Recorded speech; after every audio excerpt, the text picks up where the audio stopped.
So if your agency is not growing, there usually are just three cases that I have found with most of our clients while working with them that are actually essentially like holding them back from actually scaling it. Okay, and it's not that they're not working hard enough, because most of them are putting like 12 to like 10 to 12 hours every single day into this thing, and it's still not working. So essentially they're just doing something wrong. So let's discuss these three things throughout this video. And once you know these three things, you'll know exactly where the bottleneck is in your agency specifically, so that way you can fix this. Because like all the technical stuff, like you can watch all the technical videos that I have on YouTube about like how to book appointments, how to close deals. But like these three things, if these three things are not fixed, then you can do the technical stuff correct the entire time and you're still not gonna grow. So let's get into them, okay? So the first thing is you are just like, everything is good, like the service delivery is good, the sales scripts are good, the outreach scripts are good, the ads are good, everything is good. You're just reaching out to the wrong people, right? And with ads, the targeting is off essentially, or you're not like, because like previously what used to happen with ads is you could just target like a broad niche, and then you could have a ad just target everyone, and then you used to get everyone in essentially. Like let's say you are in a niche where like you have people who are making 0K per month, or then you have people who are making 10K per month. Then you have a bracket where like people who are making 20 to 50K per month, and then you have a bracket where people who are making 100 to a million a month. Right? Those are completely different avatars. So before, what used to happen is you used to just like say stuff in an ad, and then have a broad targeting, and then Meta would just show the thing to a specific person essentially. But now what happens is you need to like make different ads for the different avatar essentially. So not to get too technical here, because as I said, this is not a technical video. But yeah, now what happens is you have to make different ads for different people, or different avatars of your specific niche, which is like a completely different thing essentially. So like you're just like, the first thing is you're essentially not targeting the right people, right? With outbound too, like you're just, the leads you're getting is from a saturated platform like Apollo or whatever, and you're just like blasting it to them. So that's the first reason, which is not that common, because like everyone thinks, oh, maybe my leads are off, maybe my like thing is off. This is not the main one, okay? Because if you're working 12 hours a day, and like let's say 2 to 3 hours of that is outreach, cold calling, whatever you're doing to get appointments, and if you're reaching out to the wrong people, then it's just fucked up, right? So I would look at that first, because like the leads is the main thing. If you put bad leads in, you get bad leads out essentially, right? So if you put shit in, you get shit out, right? Even if you have the best process. Okay, so I'd fix that first. Secondly, this is the most common one, is that the person who's running the business, the founder, he's just doing everything by himself. Like, let's say you are running the business and everything has to go through you. Like, the outreach has to go through you, the cold calling team, like what they need to do, they need to go through you. The sales calls, you're conducting them. The clients, the way they're getting results, you're doing them. Slack, you're managing the Slack. You're putting off all the Slack fires that the client have. You're getting the clients the results, and you're getting yourself the results of booking appointments. And everything has to go through you. So you are the one running on a hamster wheel, and nothing is systemized, nothing is like SOP'd out, and you are just like putting in 10 to 12 hours a day just to like be in the exact same position you are in now. Which sucks, because like the only way you grow is by working harder, and you're already working hard enough, right?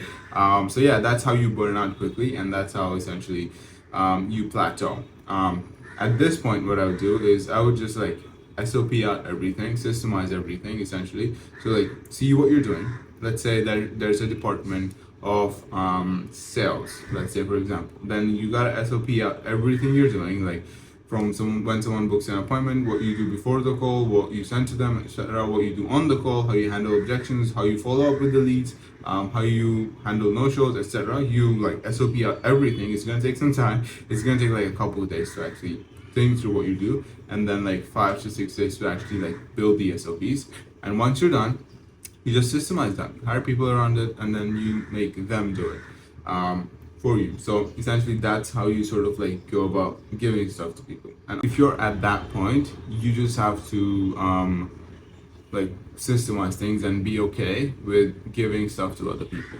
The main core belief that I want you to let off here is you are not going to be able to do everything. Like you are not going to be able to do everything. If you're, let's say you're at 100K per month, do you seriously think that you by yourself in a one-person company can make 100K per month?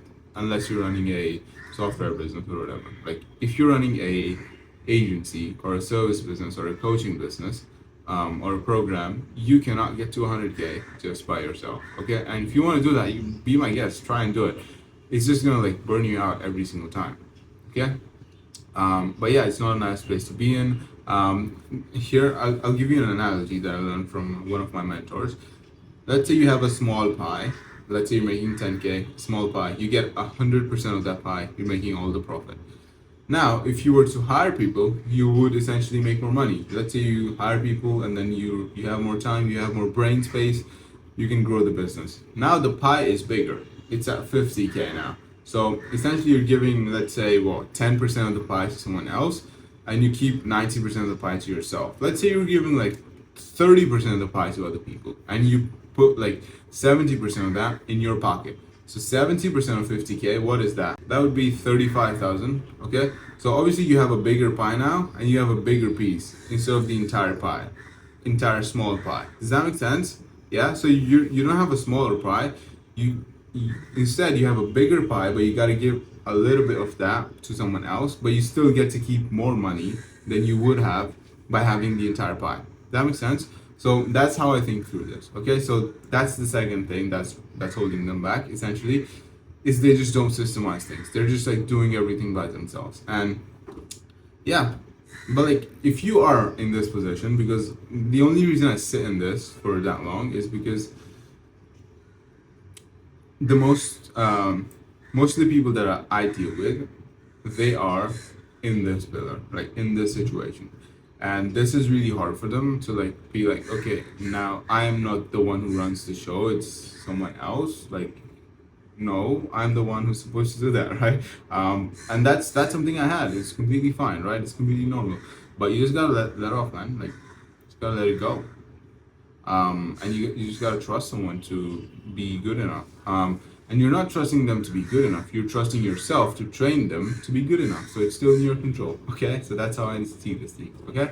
And the third thing is essentially you have everything. Everything is good. You have a good like outreach script. You have a good sales script, but like clients are not retaining, and that's a product issue because like the thing I found, and the thing I have to remind myself every single time is that like you can have the best sales process in the entire world, but if the product is shit, you're gonna have some trouble selling it because on the sales call you won't have that much conviction in the product. Like let's take me for example. Our product is the best, and I know that. I don't just say this just to like one up you or something. I genuinely know that my product is gonna change the life of my prospect because I've put so much time in that damn thing, right? So he better do his job, right? So like you just gotta be so good. You just gotta be like, okay, if I'm doing ads for my niche, I'm gonna make it so that I am the best person who does ads in this niche and no one can fucking beat me. You don't have to like be at that level to make like 10-20K a month, but like if you want to like crush everyone, then obviously you need to be the best, right? And that's how I see things, because like if you're not playing to win, someone's gonna like steamroll you, right? I don't know if I want to get into this, but fuck it, I'll get into this. So like I talk to a lot of people, like a lot of agency owners, online business owners, that want to grow their agency essentially, and like they're just like struggling at one specific pillar, and they're like, oh, what do I do now? And they're like their product is not that good. Like they think it's good. They watch like a 5-hour YouTube video on it, and they're like, now I'm good enough. But like they're not. Like, and I just be like very upfront with them. And I'm not saying like you are that way at all. I'm just like telling you what I have found. And you can obviously like see which of these three reasons relate to you. But I'm just telling you what I found, right?